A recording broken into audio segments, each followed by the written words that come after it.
है, यानी कि गोल्ड से जुड़ी हुई करेंसी नहीं है। यानी कि 1971 के आसपास डॉलर का गोल्ड स्टैंडर्ड से रिश्ता टूट गया और इसी साल ब्रेटन वुड्स कन्वेंशन में यह तय कर दिया गया कि डॉलर अब गोल्ड बैक्ड करेंसी नहीं है। तो 1971 में जब डॉलर ने गोल्ड छोड़ दिया तो डॉलर बन गया भाई साहब फिएट करेंसी।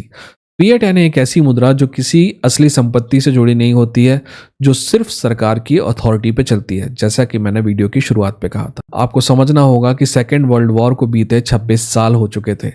दूसरे विश्व युद्ध के बाद इन 26 सालों में यूरोप के लगभग हर देश को अपना गोल्ड गिरवी रखकर डॉलर लेना पड़ा था और यही डॉलर जो है वो उनकी रिजर्व करेंसी बन गया था। और इसका रिजल्ट ये हुआ कि दुनिया के लगभग हर देश की रिजर्व करेंसी अब गोल्ड नहीं बल्कि डॉलर हो गया था।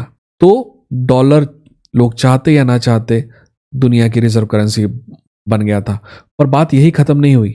अमेरिका ने एक और बहुत स्मार्ट चाल चली। 1971 के बाद अमेरिका कैसे भी करके सऊदी अरेबिया को इस बात के लिए मना लेता है कि जब भी तुम हमको ऑयल बेचोगे तो हम तुमको गोल्ड नहीं देंगे बल्कि डॉलर देंगे और तुम उसको एक्सेप्ट करोगे।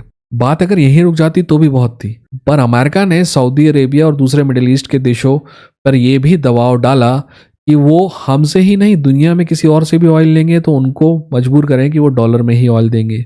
यानी कि आप सिर्फ अमेरिका की नहीं, पूरी दुनिया की ऑयल खरीदने के लिए डॉलर की जरूरत पड़ेगी। पूरी दुनिया डॉलर कमाएगी, डॉलर बचाएगी और डॉलर में ही डील करेगी।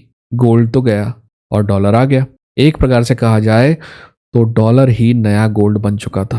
और यहाँ पे इन सब चीज़ों का ये अंत नहीं था, ये एक शुरुआत थी। अब आप सोच रहे होंगे कि फिर क्या हुआ। देखिए, सऊदी अरेबिया ने न सिर्फ खुद बल्कि ओपेक के दूसरे देशों को भी मना लिया कि वो अपना तेल जो है वो गोल्ड के बदले डॉलर में बेचेंगे। और इसका क्या मतलब हुआ? इसका ये मतलब हुआ मेरे दोस्त कि अगर अमेरिका को सऊदी अरेबिया से तेल खरीदना है, बस नोट छापो और टैंक भरवा लो। पर अगर इंडिया को वही तेल चाहिए तो इंडिया को पहले डॉलर देना होगा और डॉलर इंडिया खुद तो छाप सकता नहीं। तो उसके लिए क्या करना पड़ेगा?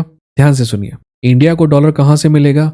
या तो इंडिया को कुछ एक्सपोर्ट करना पड़ेगा जिसके बदले में डॉलर मिले, या फिर फॉरेन इन्वेस्टमेंट को आकर्षित करना पड़ेगा ताकि उस फॉरेन रिजर्व यानी कि डॉलर का उपयोग भारत तेल खरीदने के लिए कर सके। अब अमेरिका को देखिए, उसे कुछ भी नहीं करना था। ना एक्सपोर्ट की जरूरत थी, ना फॉरेन इन्वेस्टमेंट को आकर्षित करने की जरूरत थी। बस बैठने का, नोट छापने का, टैंक भराने का। वो सिर्फ ऑयल खरीदने के लिए नहीं, दुनिया का हर सामान खरीदने के लिए इस छापी हुई करेंसी का उपयोग कर सकता था।